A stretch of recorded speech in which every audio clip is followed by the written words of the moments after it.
Good evening, fellow Reds. A day after a really, really good result. We might need to dwell on. I wouldn't want us to dwell on the type of performance that we're putting, but 3 points are 3 points. Champions League nights always special here at Liverpool Football Club, and we've got loads to talk about today.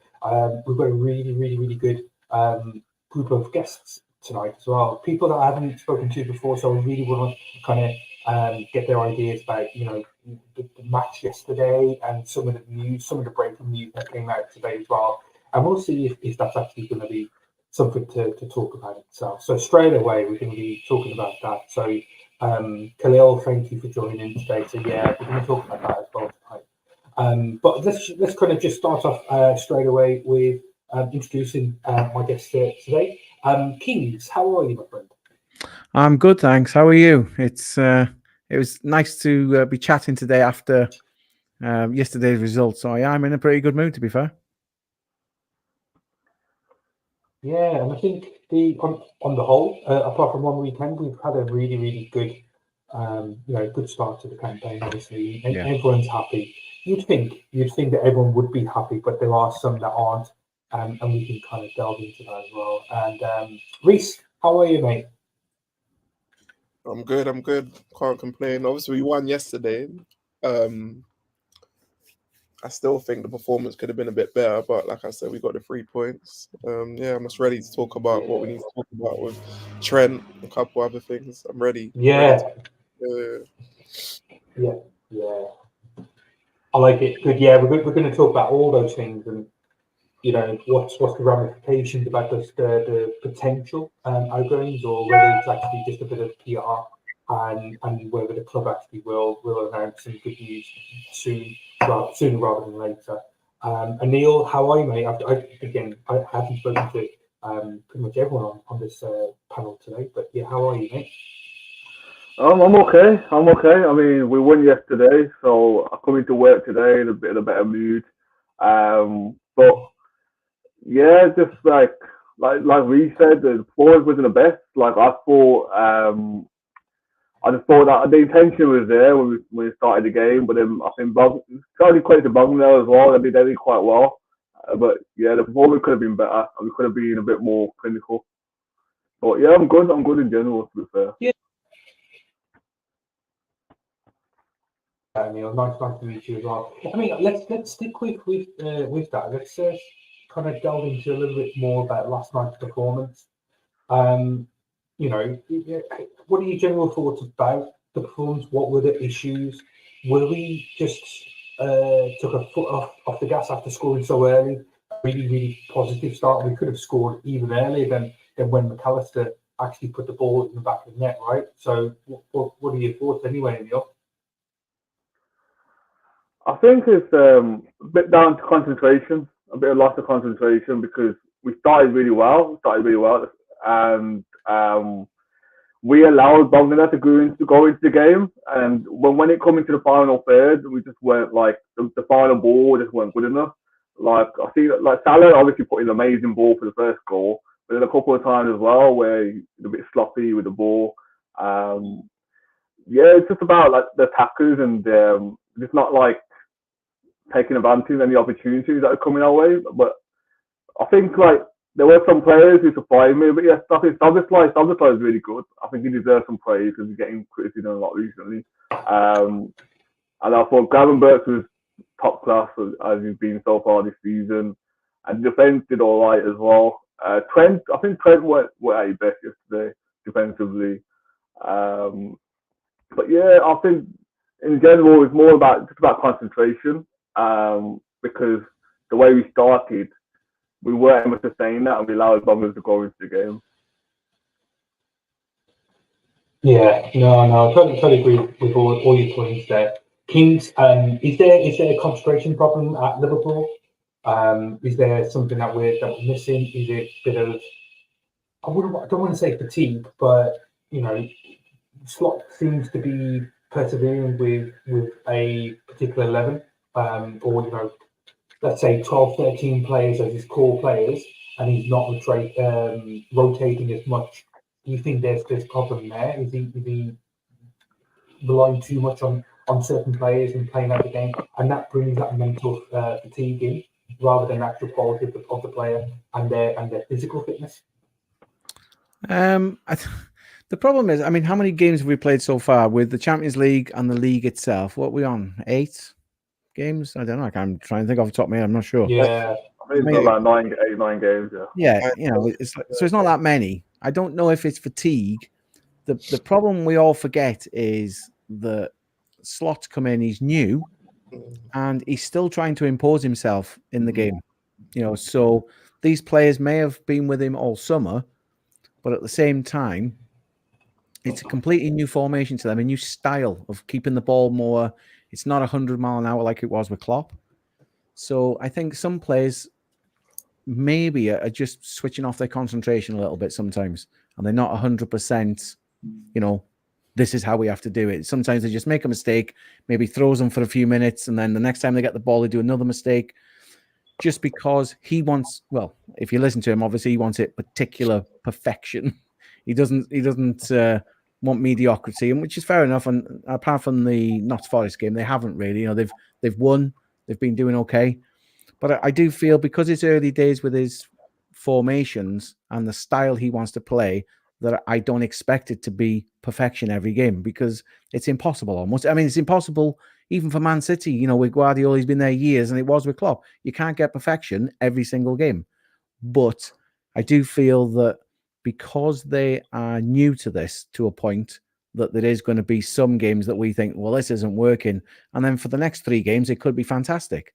So it's just, you know, until they get to a cohesion of it's regular and they know exactly what they're doing each time, then you will get some ups and downs. But I'm not too worried yet.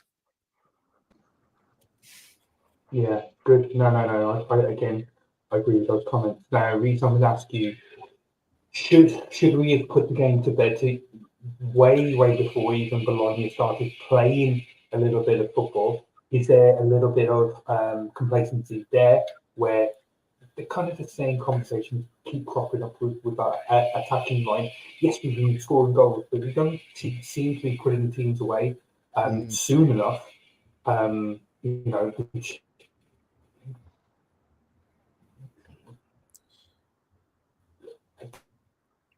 guess kind of we are inheriting a problem that we had on the clock because we're not able to put teams away. We allowed them to get back into it. Yeah, I think we should have put the game to bed. Obviously, I do think I've noticed that Slot, he looks like he has his 12 or 13 that he is comfortable with picking, and he keeps picking them for majority of games. Obviously, people got to remember that he's coming in after Klopp, and you see what Klopp's done. He's trying to win games, isn't it? Because he knows, I mean, he's got big boots to fill. So obviously, he's not trying to mess about, which I can understand. But I would have liked to seen a little bit of rotation yesterday, because for me, no matter what team we would have put out, no disrespect to that team, whatever team we put out, we should have won. I don't think we needed our strongest team to beat them yesterday. And then, yeah, I would have liked to see some rotation, because obviously you've got Palace on 12:30 kickoff on Saturday, so you've got a quick turnover. But yeah, I think we got there in the end, but we were quite wasteful, like, personally. And I do agree with Kings as well, where we got to remember that Slot's style of play is slightly different, and they've been drilled with with Klopp's style of play for many years. So muscle memory.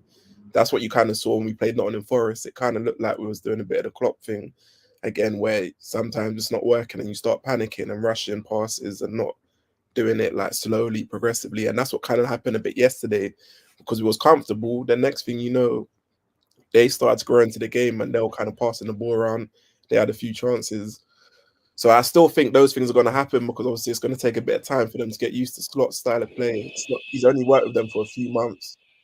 So, and we got to remember at the same time, he's won 9 out of 10 games, and he's the first Liverpool manager to do that. That's what they said. So there's things we can work on, but like I said, if you asked me at the start of the season to take 9 wins out of 10, I would have bit your arm off for that. So there's a few things, like I said, we could have been more clinical, but yeah, it's early days and it's still work in progress, personally. Yeah, no, it's a nice problem to have. Seeing that we've won, as you just said, 9 out of 8 out of 9 games or whatever the record is so far this season. Top of the league, everything's kind of going really, really well in that respect. But the proof is in the pudding. Arne Slot's actually gone up for Manager of the Month. He probably should have won it or could have won it. He's certainly higher than what he was last month. But he's up for the Manager of the Month again. Let's kind of stick with that. How happy have you been thus far? We're coming into early part of October. How we actually doing that? So we shall stick with you this time. How impressed are you with Slot's start to his Liverpool career as head coach? Let's not get confused. He's not manager; he's head coach, isn't he? He's coaching the boys really, really well.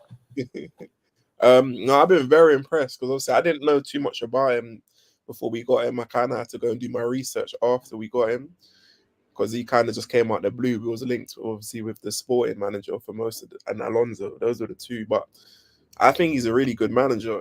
He's very confident. Obviously, as he's Dutch as well, he's very direct, which is what I think the players need. Obviously, like I said, this is not slander on Klopp because, like I said, Klopp's been the most successful manager in my era in terms of my generation. So I'm always going to appreciate him. But I do felt the players were too comfortable under Klopp. Whereas since Slot's come in, he looks like when there's certain things that need to be addressed. Like I don't know if you lot heard his press conference after most games. He kind of hits the nails on the head where we need to do better. He's very direct. He's not kind of lapping them up, kind of saying like, they're great. He's always looking at how we can improve. And that's what I always wanted when we was under Klopp, even when we was doing well. I wanted us to look at how can we do better, because that's how you stay at the top. You got to look at how you can do better. So his style of play, I kind of prefer it a bit as well. Obviously, not all fans might not, but it's more control. So I don't mind playing heavy metal, but you play it in spells. Because if you look at Pep, he does the possession thing as well. It's more build-up and control. I've been very impressed. Obviously, it's still early days, but basically, he hasn't really had no signings. He's only a Chiesa as well, and he's working with what he's got. Obviously, we got a good squad, but technically it's Klopp's squad. He hasn't really put his mark on it yet. He's still trying to stamp himself on it. So yeah, right now I can't complain. I'm very excited right now because I'm just trying to keep it together because it's early days, but it looks it's going well. And I did say this before when all the rival fans were saying, yeah, Liverpool's going to fall off because Klopp's not going to be here anymore. That's rubbish. Because you got to look at what's there. There's actually there's a base. There's a lot of things that Klopp, we left us in such a good space. We're not going to fall off. They're not rubbish players. It weren't just Klopp. It was Klopp and the team. So yeah, I can't complain. And I'm looking forward to more, like I said, more wins, more success, just more with Liverpool. Yeah, totally agree. I mean, I think Kings are coming with this one, with this kind of point of view as well. I think the players have been rejuvenated. They're refreshed in terms of their mentality. Physically, we've spoken about it already tonight. The physical aspect is not the problem. It's how engaged the players are. We've seen how this intensity banner is kind of thrown out with Pep Linders, and whether rather than the rock and roll football, the heavy metal football that we had under Klopp, and moving that to more a technical base. What we're saying is that finding solutions in terms of how we work other teams and opposition out is probably a bit more refreshing for the defenders. If you think about how they're playing, how well Konate's kind of developed, and then moving to midfield, McAllister and Gravenberch, and how they operate and what their thinking is. And then Salah kind of hit the nail on the head yesterday as well about how Slot is giving the players options on how to do things, work out and solutionize ways to break teams down. How refreshing is that compared to, this is our way, this is intensity, and this is that, and that's it. The way Slot has come in and adapted, I suppose, to the Premier League, I've been quite impressed, to be honest. He'd never obviously played in this, never managed or coached in this country, whichever way we want to look at it. And he was always going to have big shoes to fill when he was coming in after Klopp. Because if you're coming in after, say, and I don't want to rub it in, but like if Eric Ten Hag gets a sack, which I hope he doesn't because I'm enjoying it. But if he gets 10-year deal, 10-year deal. Yeah, 10-year deal, definitely. But if he gets the sack and somebody else comes in, they're starting as a middle of the road, mediocre kind of side anyway, and they've got to improve. Where, okay, Liverpool hadn't won the league for a few years, but they were still the ones who, with Arsenal, are pushing Man City. There's 3 now instead of 2, maybe, but they're still a top side and they've got top players. So when he was coming in, he's got a load of good players to pick from. And I think I said it in the summer that it hasn't quite happened yet for Nunez again. And it's like, I don't know how long he gives him. Well, I said this season, see how he goes. But one tweak from a new manager can change a player's game completely. And I'm going to pick out, Ryan Gravenberch. He come in last year and he was more of a squad player. He was more forward in midfield, and everyone was like, I don't see what the hype is.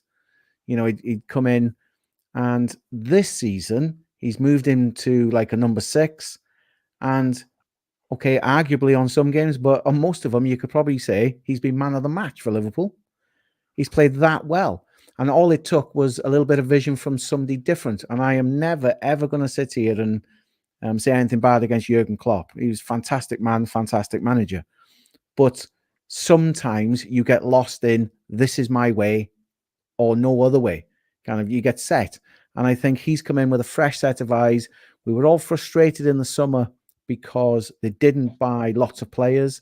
And he said, well, I want to assess everybody first, which, to be fair, Jurgen Klopp did the same. And I think it's actually a good move. Instead of coming in and just going, well, we need 6 players, blah, blah, just for the sake of it, spend £200 million on all these players. And it's like, what's the point if they're not really going to improve what we've got? He's looked at the squad instead and gone, right, we don't need this player and that player. They can go out. We're going to move these 2 or 3 people around and just give some different. Even Curtis Jones come out and said he thinks that Slot is more beneficial for his game than what Klopp was. He loves Jurgen Klopp, but at the same time, just a tweak here and there can make his game so much different. And I think coming into this country and being able to be, at the top of the league or near the top of the league quite quick, and like we said, 8 or 9 wins out of, and just lost 1, I think it's a fantastic achievement so far. And I'm really excited, actually, because I didn't want Klopp to leave, but we have to move on. So when you look at it and you think, he's very straight. Like Reece said, he's straight to the point. He tells you what he thinks. There's no messing about with him. He doesn't seem to be like, oh, I can't tell you this. But he'll just say, well, we weren't good enough today because, etc. And we've got to improve in this area. And it's quite refreshing, to be honest. So hopefully that continues. And I hope that he still gets the bit of luck that he needs as well, going along and keep this team, performing decent at least. Just before I let, obviously, Anil come in as well, I do want to say last night on the game, I got to give some credit to Bologna.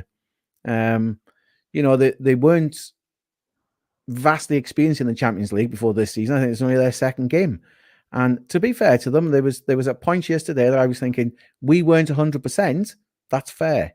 But at times they made it difficult as well. And, they really could have scored a couple of goals and made life far more difficult than it was. So I've got to give them some credit because they did really well overall. I'm glad that Liverpool got the win and the points, but it could have been a little bit different. So, credit to them as well. Yeah, John, I totally agree. I think it reminded me of a game that we had a few years ago against Leipzig, where they were very, very good on the night, and they showed their class in terms of they are a Champions League team. Maybe they were lucky that they didn't take the Champions at that point. Ajax comes to mind as well. Again, they played well. I remember when Kudus scored against Liverpool at Anfield, in the Champions League game. Again, it's just those teams coming to Anfield will get G'd up. They will think, well, we don't get many opportunities to play at this level, at this stadium. The world famous "You'll Never Walk Alone." When that's played, it's going to happen with teams that come to Anfield. So yeah, I totally agree. Bologna did turn up and they played really well. A few scrappy things that we didn't do very well, but that's why we have the best goalkeeper in the world in Alisson to stop those shots, right? So we can talk about Alisson and you know there's conversation about whether we should be selling him in the summer. Who knows? That's just silly talk.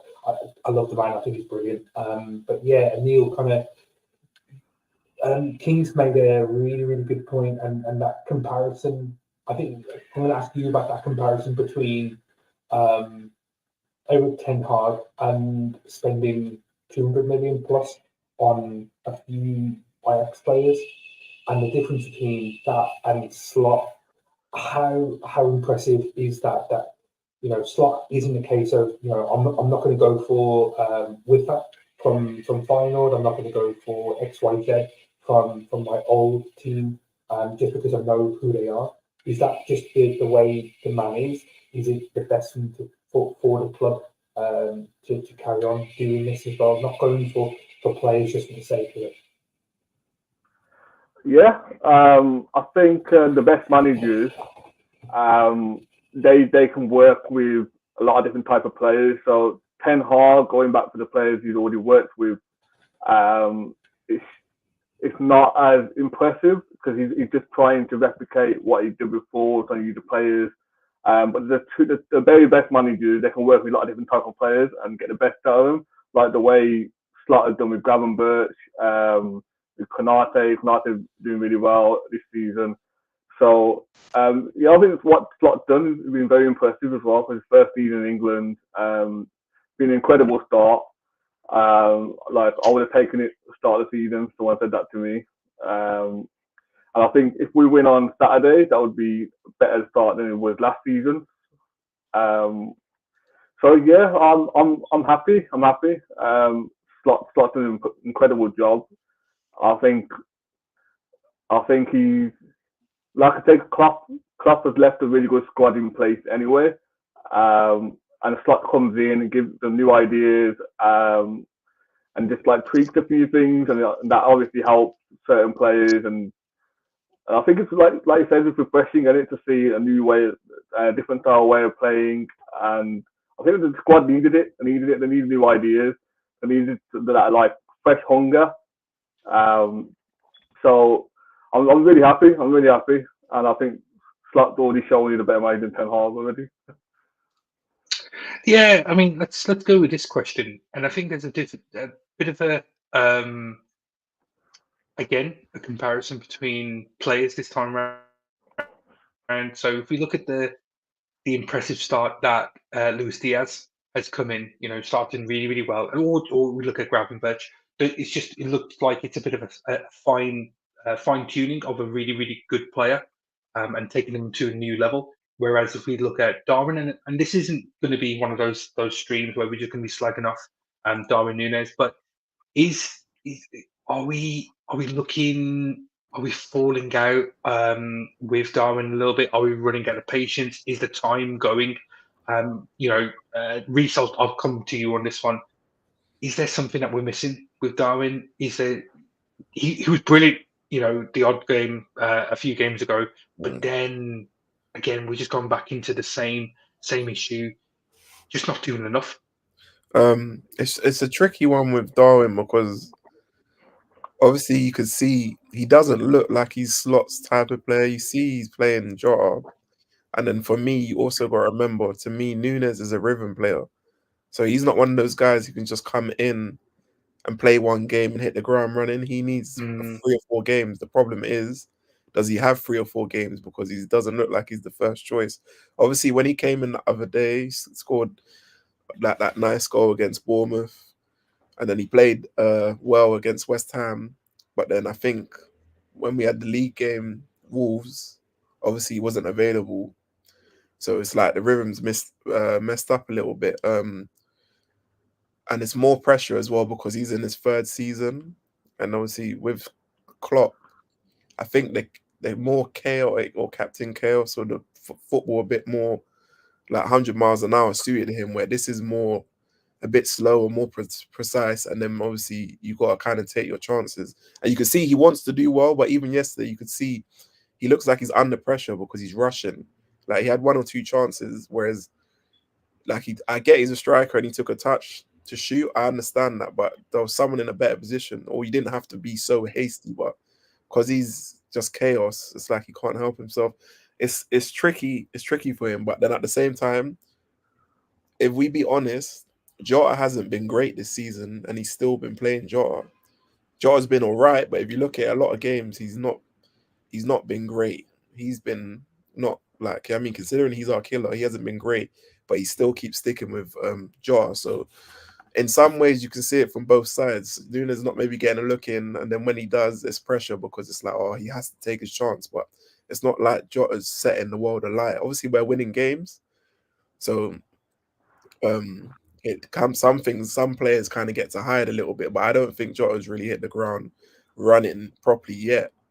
If you watch how he's been playing, but yeah, it is a tricky one because I do think if it doesn't work this season, and I think he'll move him on. Obviously, it's still early, and he said that he's going to use his whole squad. He said Nunez will get minutes, everyone will get minutes. We've got like multiple competitions, and it's like 60 games this season, but from what it looks like to me, he doesn't look like he trusts Nunez. That's what it looks like to me.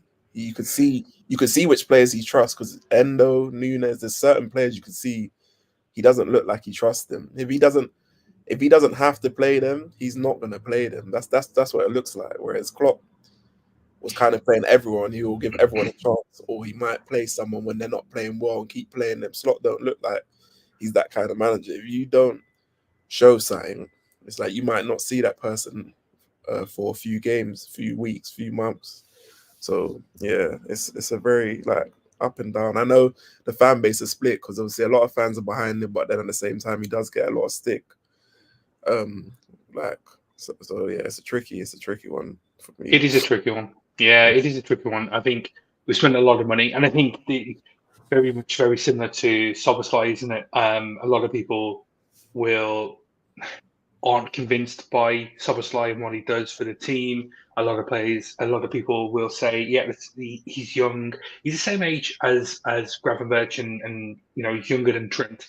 So it's still time for him to kind of develop and become a really, really good player. And we are asking him to do certain things in different ways.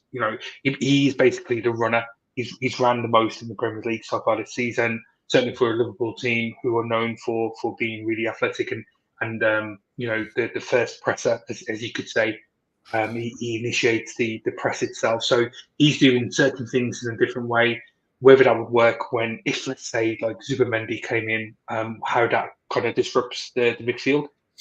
It's one of those things, ifs and buts, but it's a nice option, nice problem to have, I guess.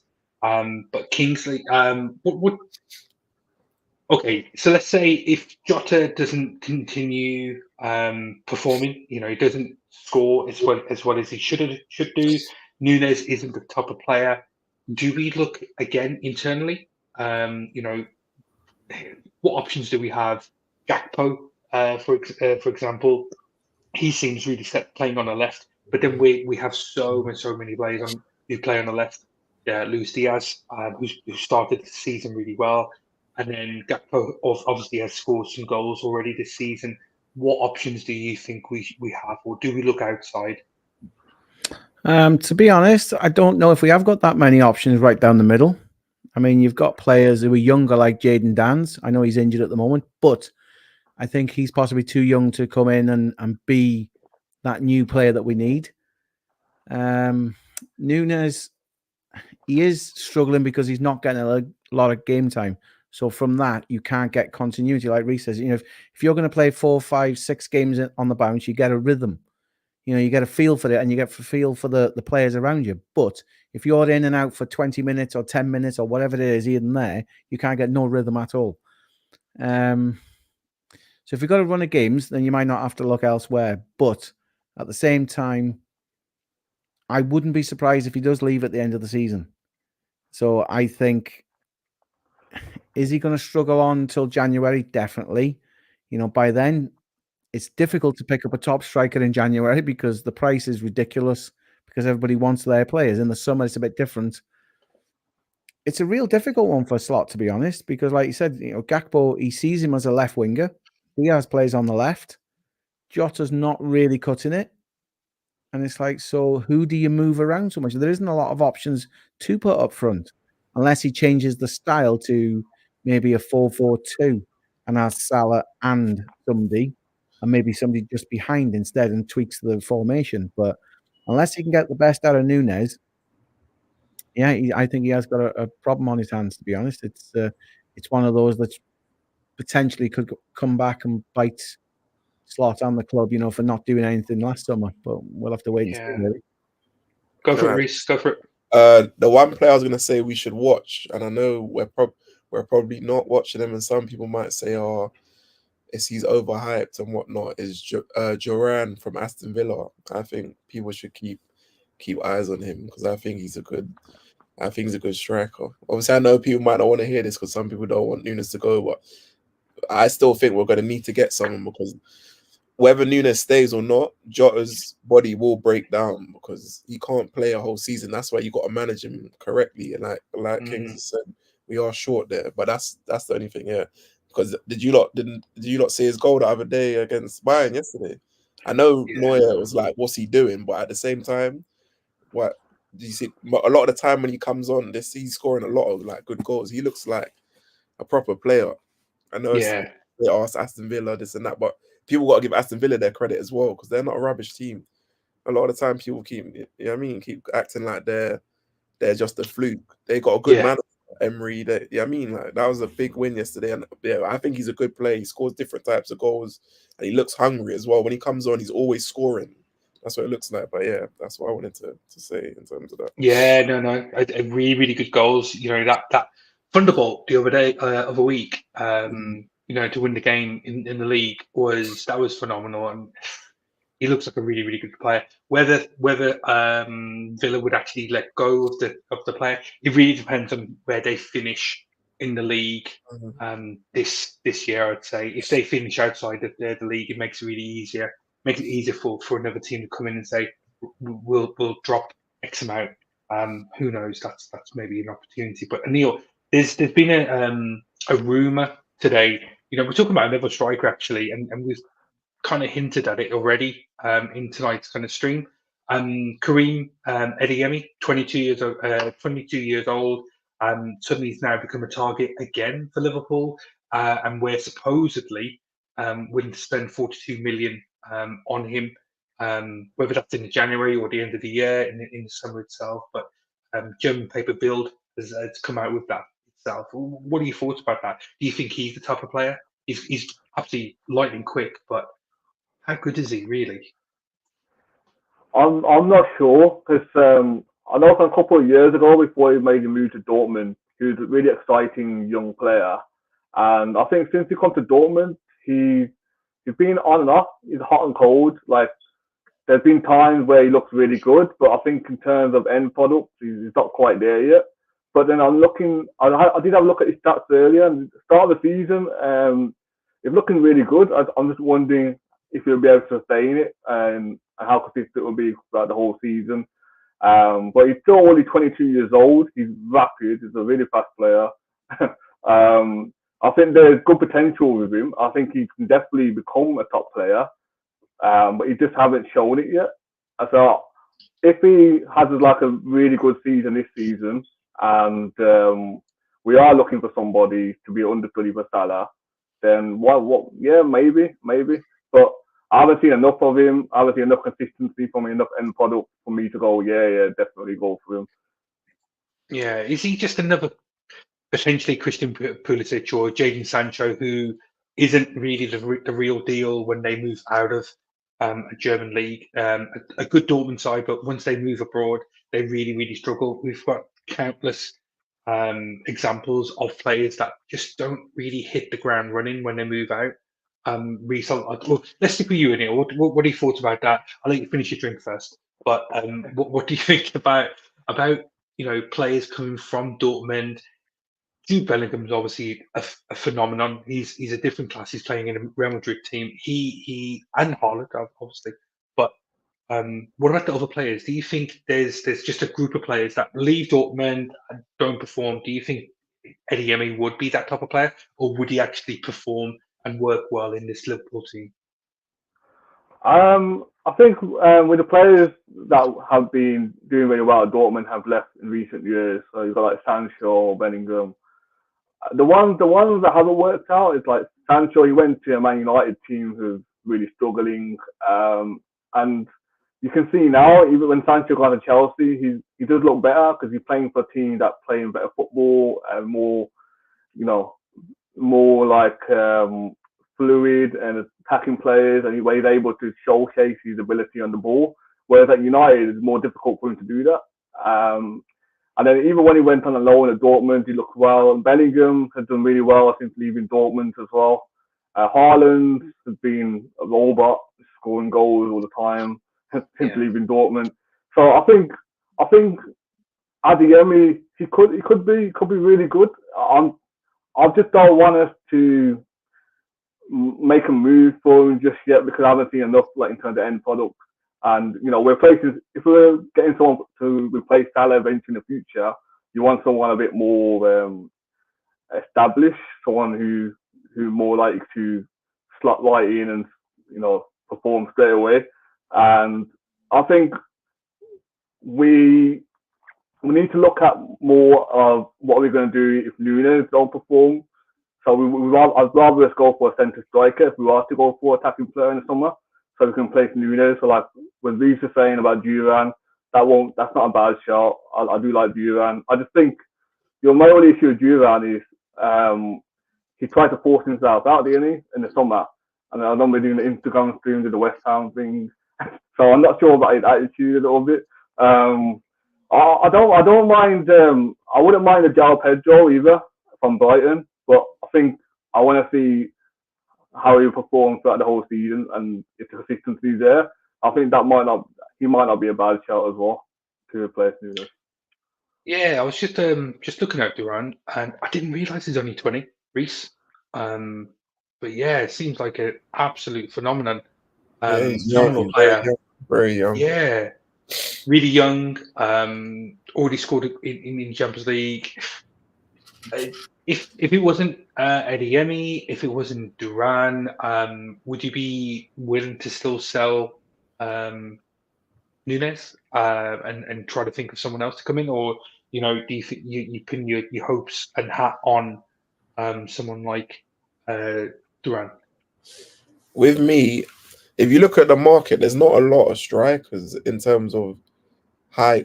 There's not loads. Like I remember being young, and there was always so many strikers. I think the game's changed so much, the direction the game's gone in, and it's more about systems and stuff now. That's why you don't see 10s, you don't see certain players. It's kind of the past. I don't think there's a lot of strikers. It's like for me, I wouldn't say get rid of Nunez and you don't get someone. I think you need to have someone, and then you can do that. Because I think we've made that mistake in the past, where we're waiting. We're kind of waiting to see what's going on.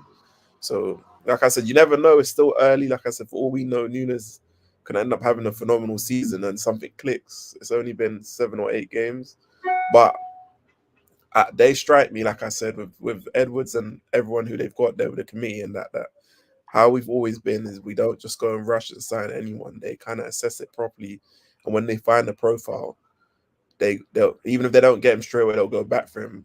Like with Zubimendi, I do believe we're going to go back for him in January. Obviously, whether we get him, we'll see, because obviously Man City needs someone for Rodri now, innit? So they're interested in him. So we'll see what happens there. But there's not a lot of players. I remember Kings mentioning Jadon Danns. I'm a big fan of his, but he's injured.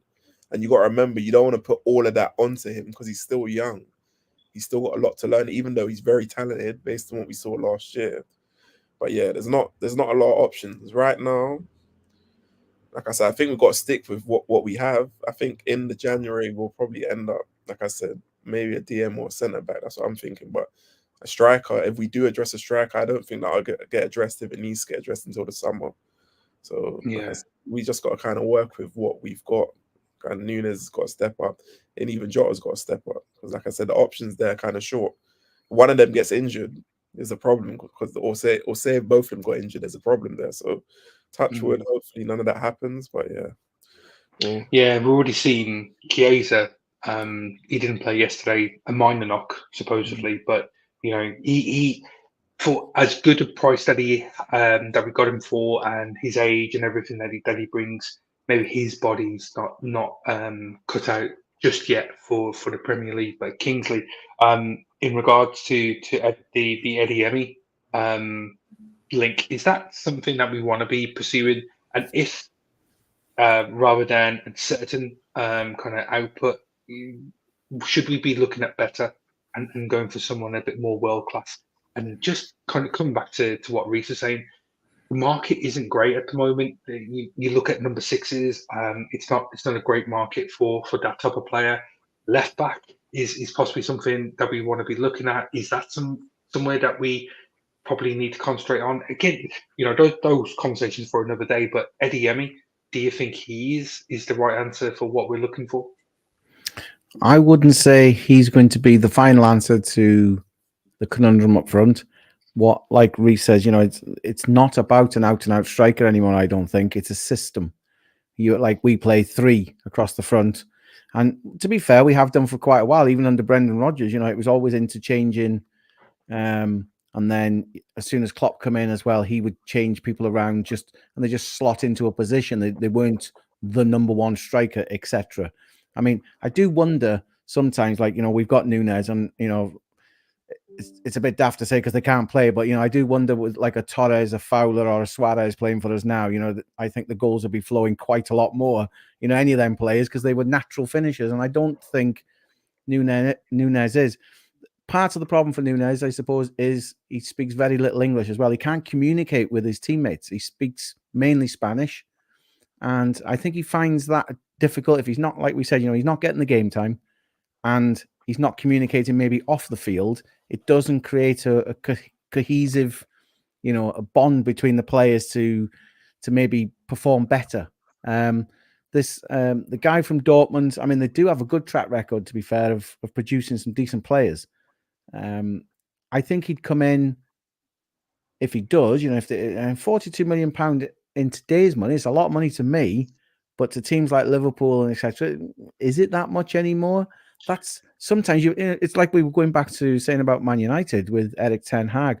I was actually speaking to a very sad Man United fan yesterday, obviously because they just lost to Spurs, and again, I'm not rubbing it in, but it is nice. And he was, you know, and I said to him that buying players nowadays, where, you know, Liverpool, we can laugh now at them, but years ago, you know, when we were buying Bruno Giroud and Sean Dundee and places like, you know, and you're thinking, right, okay, 5, 6, 7 million pounds, and it was a lot of money then.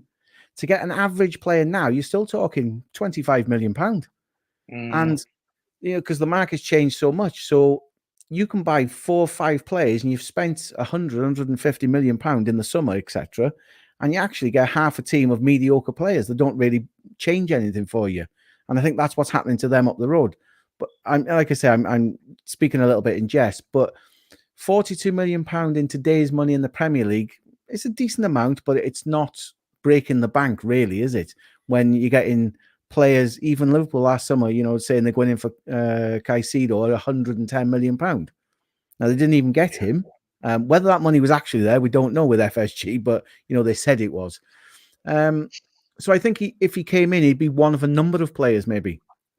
You know, yeah, he seems, you know, I don't know much about him. I don't watch the German leagues that much, but he does seem a decent prospect.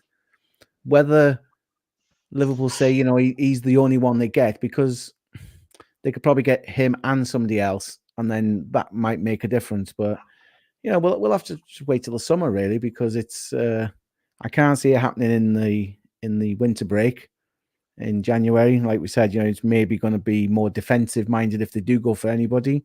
I suppose by then, if they're top of the league and Gravenberch is having man of the match every game, they're not going to go defensive wise either. You know, if everything's working out as it is at the moment, then they're not going to change it too much, are they? They're going to think themselves really lucky, I suppose, that they've got decent players and it's going well. But it all depends. Once you get to the Christmas period, which is quite tough, what they do in January, I suppose. And then I would imagine they're already planning for the summer. But I would imagine he's definitely on that list. Whether he's the final piece of the jigsaw, who knows? Yeah, and I'm already looking at the summer. Anil, do we need to start thinking about getting a new right back?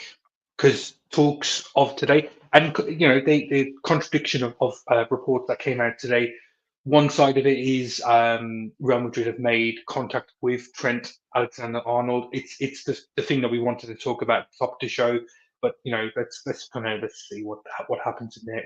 This kind of last segment, because I wanted to give everyone on this panel and people in the chat. I really loving the comments today. Hit those likes, hit the subscribe, drop your comments, drop your questions about Trent, whether you think it's actually going to happen. But Anil, do you think it's actually going to happen, or are we going to go with what Fabrizio Romano has just come out and said about an hour ago, or 90 minutes ago, that no contact has actually been made? Is it just a bit of publicity? Is a bit of spin coming from whoever just to stoke up a bit of bait?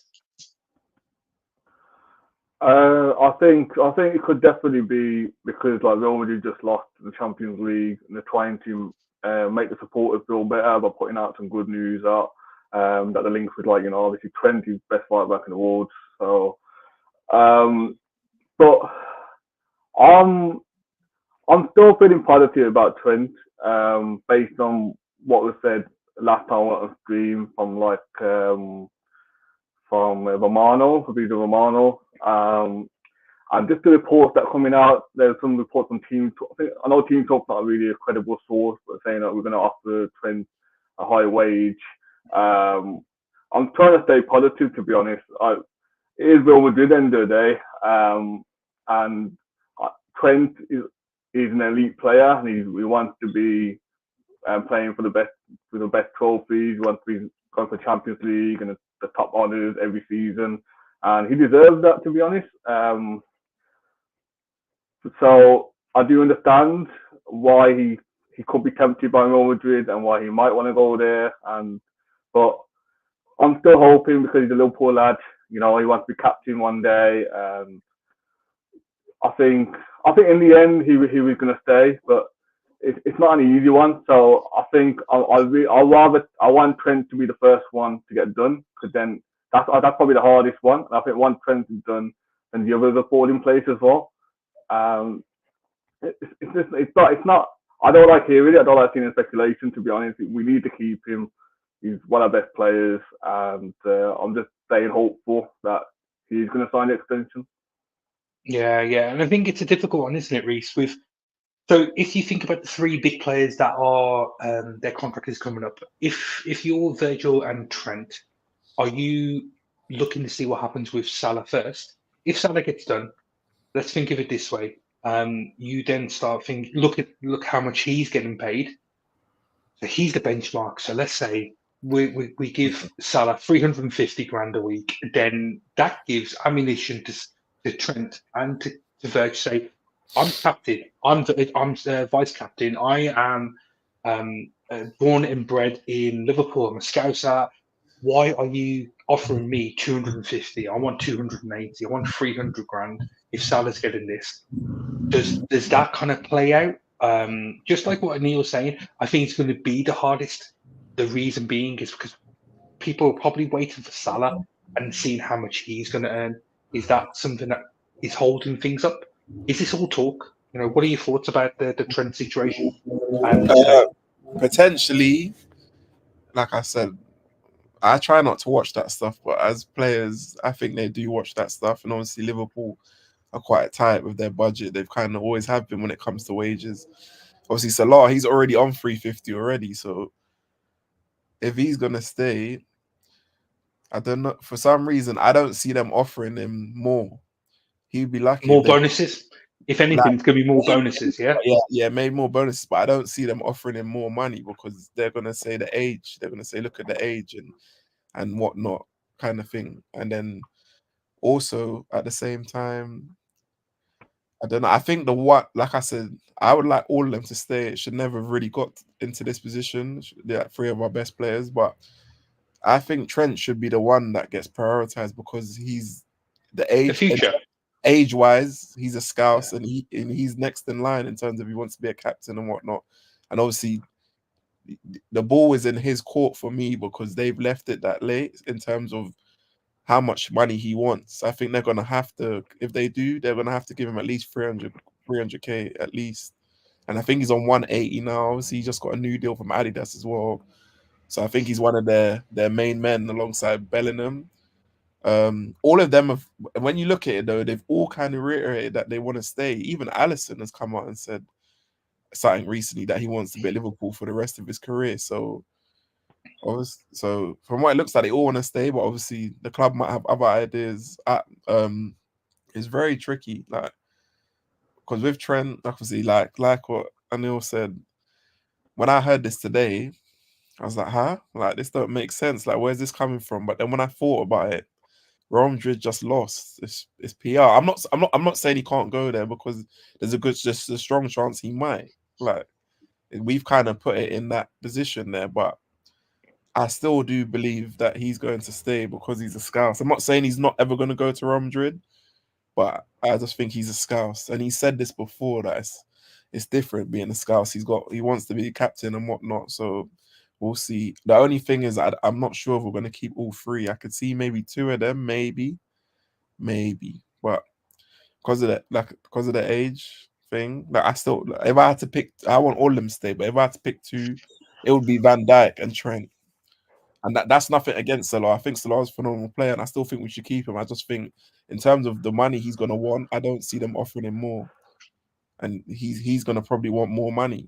And they might not even offer him more in bonuses. They might offer him the same or less and say, look, your age, who's to say if we offer you 2 or 3 years that you don't get injured next season? Yeah. I mean, so that's what people are not looking at. Yeah, it's the risk, isn't it?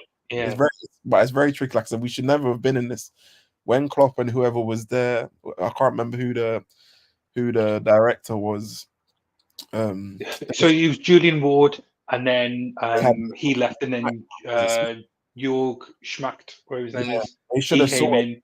They should have sorted this stuff out. Like it's really bad because for me, if we had Edwards and that from back then, they wouldn't have allowed the contracts to get to this. Yeah, I agree with that. 3 of your best players. If you are going to move someone on, then move them on and get some money for them. Don't leave them all to the last year free. It's bad enough 1, but free. So because we've started the season so well, I've kind of put that to the back burner. I ain't even been thinking about that because that's scary. That's scary next season because that's a massive setback. If we lose all 3 of those 3, that's like a spine right there. So but it's very tricky. Like I think right now, I'm hoping from now to January they're trying to sort out something behind the scenes with them lot, because obviously come January, I'm sure they'll be able to talk to other clubs they'll be allowed to talk to other clubs. So well, officially, whether it's happening, it's happening. There could already be a conversation happening between players and clubs, and it's not just our club. There probably are other teams and other players that are interesting other teams. Yeah, right. So Reece, I'll get you thoughts about the transition around the spin, and a lot of comments have been thrown out the same thing. Real Madrid have just lost their first match. Reece, you just mentioned it as well. There's probably a little bit of spin in regards to that, trying to remove any pressure that's on Carlo Ancelotti, because suddenly he's under pressure. He's got all these players, Vinicius Junior, he's got Mbappe, all these players that he can't seem to manage, and now suddenly Trent is looking in that situation, reversing that. And Kingsley, this is the point I'm trying to make. Is there a situation where you've got Virgil, Salah, and Trent looking at the way that Slot is going to develop as a manager, as a coach for us, and whether he's actually the real deal, or if it goes south, actually, you know what, I can leave. The Liverpool rubbish, and so therefore I can leave and win these trophies elsewhere or earn money in Saudi Arabia. Is that the situation? Are these players viewing how Slot is performing before they commit to the club and think, right, we can win titles under this manager.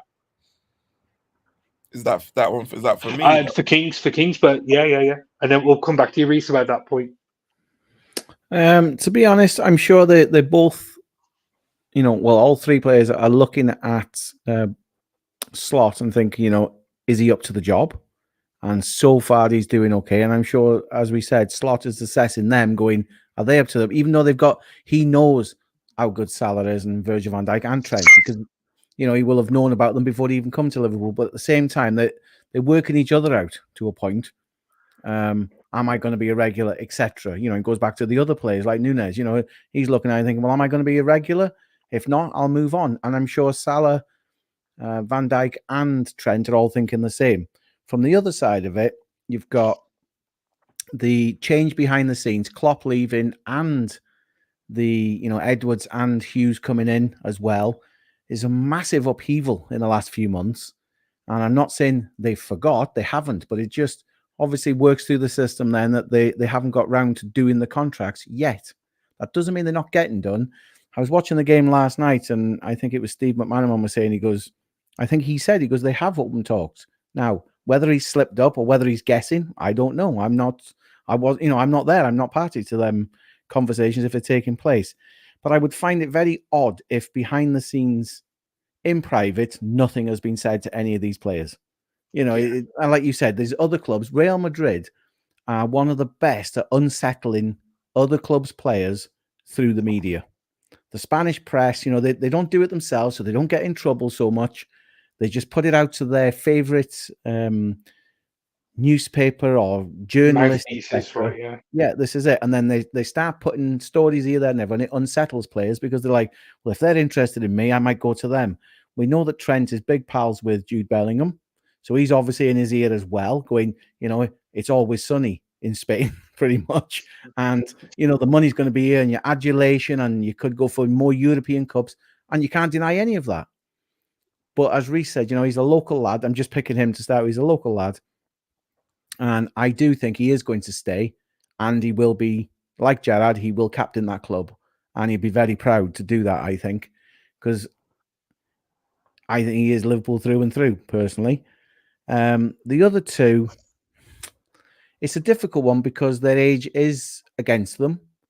I've got the feeling possibly with Salah, they may offer him slightly less in a contract, but more with a goal bonus. So he'll get more overall, and that keeps him an incentive to keep scoring. Now, he is, considering he came in as a winger, and we all thought, well, he's coming in from Rome and he's done okay. He was not so good at Chelsea. Nobody can deny that he's an absolute Liverpool legend. He's fantastic at what he does. And the skill he's got with the ball is phenomenal. Has he got it for another 2 years in the Premier League if he signs a new 2-year deal? I think so. But I do think if they give him a bigger bonus for scoring, that keeps his incentive there. Because he's like, well, every time I score, I'm going to get X amount of £1,000 for doing it. And it's like, well, there's a good incentive there then, if nothing else. As for Van Dijk, he is solid, to be fair, at the back. And Konate and Jarell Kwanzaa, especially learning from him. And he's massive to have around the dressing room.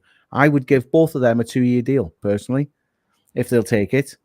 And that, I think, would see them roughly there or thereabouts then. With Trent being so young, to me, it's like signing him up for a 5-year deal minimum. Do you know what I mean? It's like get him tied down. You can't say give him what he wants because that's reckless. We don't want to overspend and end up like any other club getting docked points because of the PSR, etc.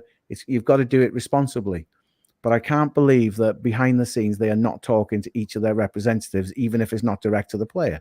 It's a normal thing that happens. So I would expect. I'm going to disagree slightly with Reece. I think all three will resign, but I think 2 of them will have like a couple of years extension, which I think is the right thing. And then Trent needs to be like almost like the star signing, really, now, not Salah. It's like this is the guy that we want to mold the club with. He's going to be our new captain, etc. And he's going to be the face of the club for years to come. And if they can do that, I think everybody will calm down maybe on the fact that we didn't have a busy summer. And then we'll see what happens by next summer, then how it changes. But yeah, that's where I am with it. I think they will all sign. I just hope we don't get to January and they start talking to other clubs. Yeah. Mm. Mm. Yeah. I don't think Reece would be upset with all three re-signing, I'm sure. No. But yeah, good. Anil, let's open it up. Is there any more kind of thoughts in regards to the Trent situation? The problem's always going to be, there's always going to be paper talk. There's going to be clickbait. There's going to be Twitter ITKs that think that they can kind of throw out something just to get people, punching the buttons, giving them more money. This is the situation that we're going to be in for the next 6-7 months, if not longer, if we are daft enough not to get the guys to sign new contracts. Are there any more thoughts around the Trent situation? Should we just wait and see? Not so much. I was gonna more say about Van Dijk. I just think because he's so amazing, I think he goes under the radar a lot. If you watch how he plays, because he's set the tone from day one. Because I've been watching him all season, and obviously Kanata is getting a lot of praise, and he's been doing really well.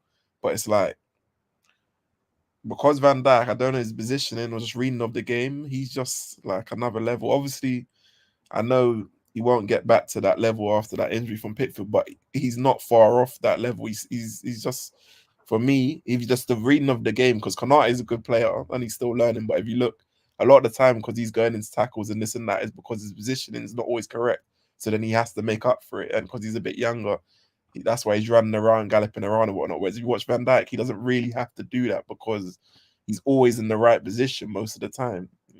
I just when it's kind of give him a bit of praise. And even though I do think Trent at some point will be captain, God willing that he stays, I still think people got to remember that Van Dijk's captain right now. Like I said, and I still think he's at the wheel for the next couple of years. And that's why I said him and Trent. Obviously, I would like all three of them to stay. But I said Van Dijk is crucial there because, like you said before, Charlie, you got Konai, you got Kwanzaa. They're learning off Van Dijk. We can't afford to lose Van Dijk at this moment because then we'll have a massive problem there because then you ain't got that leader in defense. Because when he hasn't played and they play, even when Gomez plays, they're all the rest of them are good centre backs, but they don't have that command and they don't have that aura that Van Dijk has. They don't have that communication. But yeah, that was the only thing. I just wanted to put some praise on Van Dijk because I think it goes under the radar because it's just normal to most of our fan base. Whereas you gotta watch, he's like a phenomenal centre back. Like for me personally, yeah, he's watch how the best in the Premier League for me. Best in the Premier League. He just makes it look so easy. He just makes it look so easy. When you watch him most of the time, it's so easy, and you can see the other team, they're in fear of him. They don't want to go against him. They're like, nah, not Van Dijk. I'll go to Konai or I'll go to someone else, not Van Dijk. It's like, no. But yeah. That's it. Agreed. And having, and I'll finish off with you as well for tonight. Having Konate step up the way that he has so far this season has been a godsend because just like what you were saying there, Reece, people will avoid Virgil and then go towards his partner. And because Konate's been so good, it just makes everything really, really difficult for the opposition, even more so because they're coming up against two giants who are playing at the very, very top of their game. But Neil, what are your thoughts? Last kind of comments on the Trent situation before we close up on there tonight. I think with Van Dijk and Salah, I'm very confident that they both want to stay. If they get the right type of deal, contract, they'll happily sign like right now. But I think with Trent, there is probably some element of him wanting to see how Slot is and how we're going to perform throughout the season, just so he gets a better idea of how Liverpool are going to be in the future. Because for Trent, Klopp has always been his manager from the start. He's the one that gave him the debut, and under Klopp being the best Liverpool I've seen. So Trent will probably just want to see how we are going to be. Are we still going to be at the top? Are we going to compete with the Premier League title? How are we going to do the Champions League? So there probably is some element of that. And obviously, he's 25, 26. He's still got a lot of good years. He's in his best years of his career. So it's a different situation with Trent compared to Van Dijk and Salah. But I feel like we have to get all three signed up because Salah, still a phenomenal player. He's still so important to us. Like he's got like 5 assists and 5 goals or something like that, which is crazy. He's still performing at top level. Van Dijk is one of the best, if not the best centre back in the world. So it's just annoying that it's 3 of the very best players. It's not like it's someone like a Conster with like one Conster or a few of the squad players or somebody. It's like three of the very best players. We should never have got in this situation in the first place. It's frustrating. But yeah, I'm very confident with Van Dijk and Salah. Salah, if he doesn't work out, it's because we're not willing to give him the same amount of money and the right type of terms. So Salah will go off somewhere else. But I think Salah would want to stay if we were given the right type of deal. Van Dijk probably the one I'm more confident with, and Trent just a case of just seeing what happens really. I think that like he will sign because Liverpool guy and it through and through. And I think I keep telling myself that just to make myself feel better. I think it's gonna happen, hopefully. Yeah, I'm pretty sure it will happen sooner rather than later. And there's some interesting news around the Club World Cup and transfer news around that. So maybe it's something that we want to discuss tomorrow on our stream. So we're going to end it on that note. I think it's been a brilliant chat tonight. Really, really good. I love talking about reviewing the match, but then there's a little bit of transfer news as well. So it's been a really, really good conversation. I just want to say thank you to Emil, Reese, and Kings for making tonight really, really enjoyable. I'm back in this hot seat on a more regular basis, so I'm pleased to be back as well. So what we'll do is we'll just do a bit of housework. So there's more streams every night. We've got streams post-match. We'll do reviews. There's 2 streams on a Tuesday, so you've got your normal 7:30 UK time, and then you have 1, 2, 2:30 in the morning UK time. That's the American show. So please join that. Hit those likes, hit those subscribes. We're not far off from 11,000 on the YouTube channel, so that's really, really, really good news. But yeah, so we'll be back tomorrow. Just want to say thank you again to our panel, to everyone on the chat. Really, really good comments, and we will see you tomorrow. Thank you. Good night.